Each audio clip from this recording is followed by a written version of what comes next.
Hey, what is going on, Trovians? My name is Oxfoxel and welcome back to another episode of Cornerstone Showcase. We're doing another community creations because I really like doing these and you guys really like them, and a lot of you guys want to feature, so I want to try and get as many of you in as possible.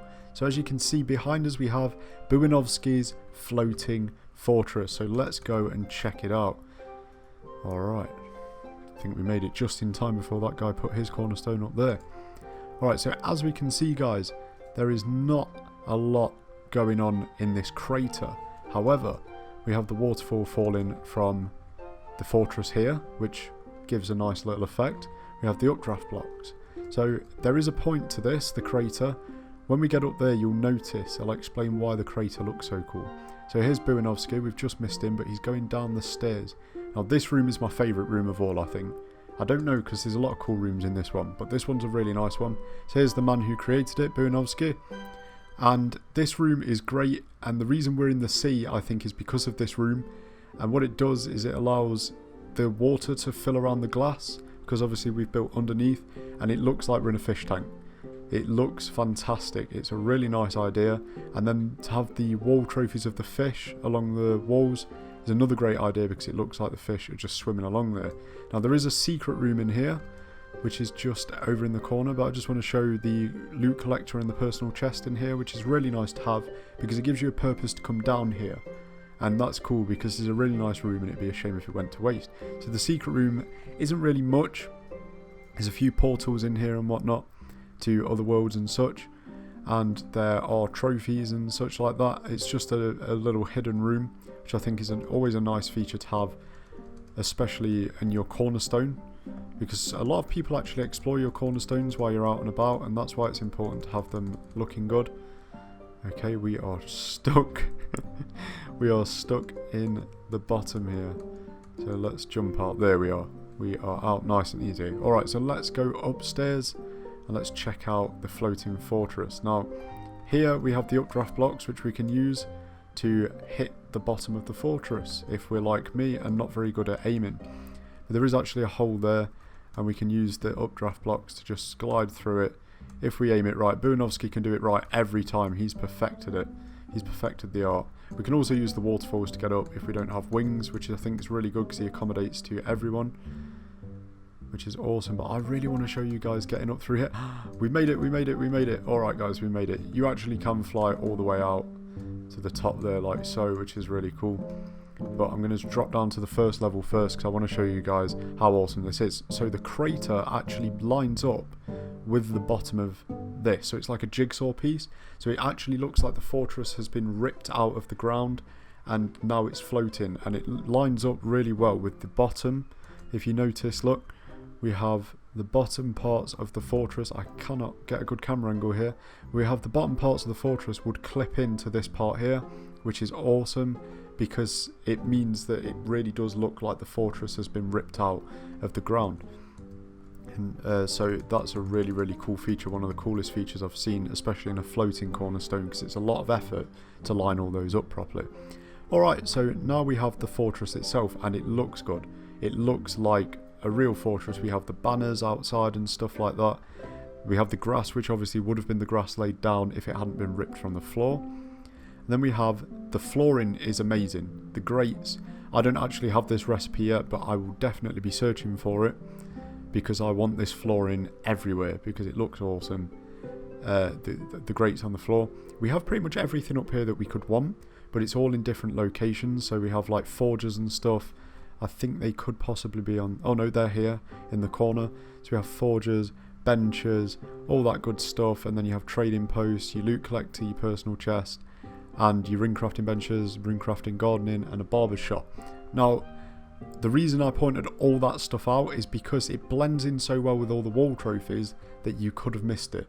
And that's something that I haven't seen done properly, is the wall trophies really well integrated with the cornerstone, and it works here really well. So let's have a look at the final floor. Well, almost the final floor. I don't know if the top one counts, but this one is really cool as well.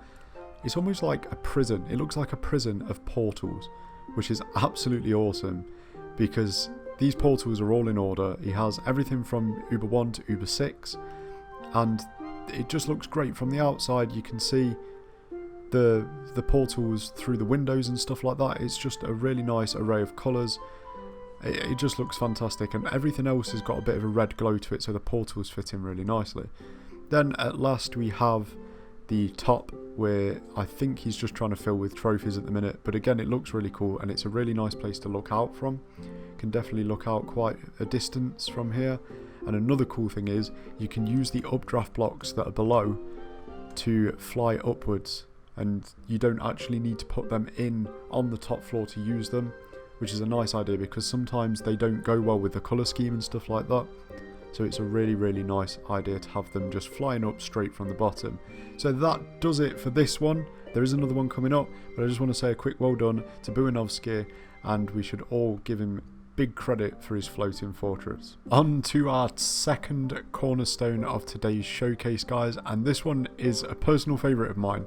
It's a really impressive build as it is, but I just really like the idea of it. It's sort of a fairy tale-esque kind of thing. It just looks great. It's really, it's very minimalistic. There's not a hell of a lot going on with it, but as you can see, there's a giant beanstalk and the guy lives in a mushroom. So let's take a look around. This cornerstone belongs to a guy called Catus, which is C-A-T-U-S. He's over there. You can see him just stood there looking all gruesome and fierce. And he said he built this in his first week in Trove. He's not really worked on it, but he could have fooled me because it looks fantastic. So we have our portals here in the back of the garden, and we have just a nice little garden, like I say, very fairy tale garden, lots of stuff going on, some mushrooms, and then we have the mushroom house.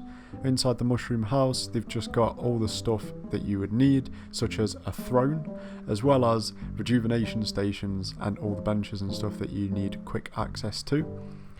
And then out here we have the entrance to the cellar, which again just has a fun factory, but it's the way it's decorated I really like. There's like a computer room with a control tower thing. I don't know, it's just really impressive. It looks cool down here. I'd like to hang out down here. Now the beanstalk itself is really tall. There's not actually anything really on the beanstalk. He has built a sky fishing platform, and as you can see there's updraft blocks to easily get around the beanstalk. I'm just going to show you guys exactly how it goes because it's really cool. It like twists around, stuff like that, which is awesome to see because it really does look like a beanstalk. There's this little I think this is a flower here, and it goes all the way up, and it twists around this like branch thing, which is cool because it looks like a creeping vine. There's just bits and bobs like flowers and leaves and all those good things, and it's just a really nice, it's a happy cornerstone. Like I say, it's very fairy tale-esque. I want to show you the sky fishing things because they're cool. They're just one made out of a chocolate face of flow and the other from just a face of flow. They're just up here, so you can see here we have the normal face of flow and you can fish away up here, and then there's one, I'm going to have to use the updraft blocks, one here, and this is the top of the beanstalk. So I don't know if he's going to work further on it because he said he hasn't done much to it since he originally made it during his first week in Trove. I just really wanted to show it off to you guys. It was brought to my attention by a member of my club, and he says, oh, you should really take a video of Catus's cornerstone. So I whispered him, and he's a really friendly guy, really nice guy, and he was more than happy to oblige us to have a look around this awesome place. So that is all for today's Cornerstone Showcase, guys. I hope you enjoyed it. If you do, punch that like button. Consider subscribing today for more great content. And as always, guys, thank you very much for watching. I'll see you next time. Bye-bye.